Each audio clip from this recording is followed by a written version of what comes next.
अस्सलाम वालेकुम। आज मैं आप लोगों के लिए कैरी की चटनी बनाने का नया तरीका लेके आई हूँ और आपके घर में बच्चों को बड़ों को सबको बहुत पसंद आएगी। तो चलो स्टार्ट करते हैं।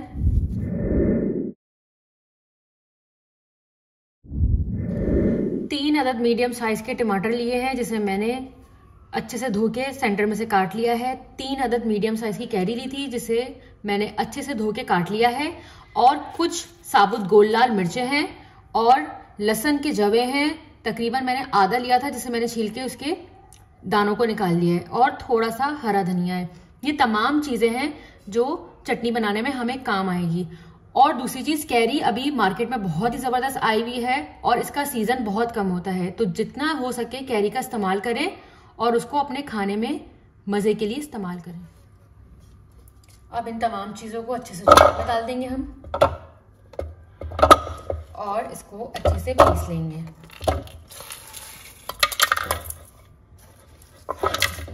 इसको सबको डाल लेंगे। और ये ऐसी चटनी है, इसे आप रोटी के साथ, चावलों के साथ, किसी भी फॉर्म में आप इसको ले सकते हैं। बहुत ही ज़बरदस्त और बहुत ही मज़े की बनेगी।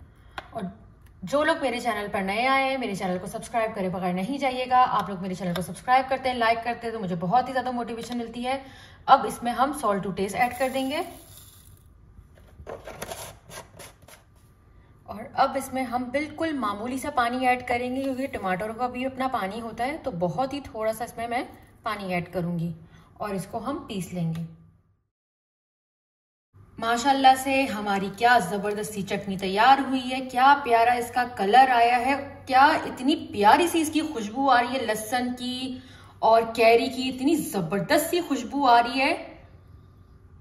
और ये ऐसी चटनी बनी है, आप लोग जब इसको अपने घर में बनाएंगे तो मुझे दुआएं देंगे। इसका टेस्ट इतना जबरदस्त है। चाहे आप अपने घर में अभी गर्मियों के सीजन में आलू के पराठे बनाए, कुछ भी बनाए, रोटी बनाए, चपाती बनाए, चावल बनाए, कुछ भी, ये उसके साथ बहुत ही मजेदार लगेगी।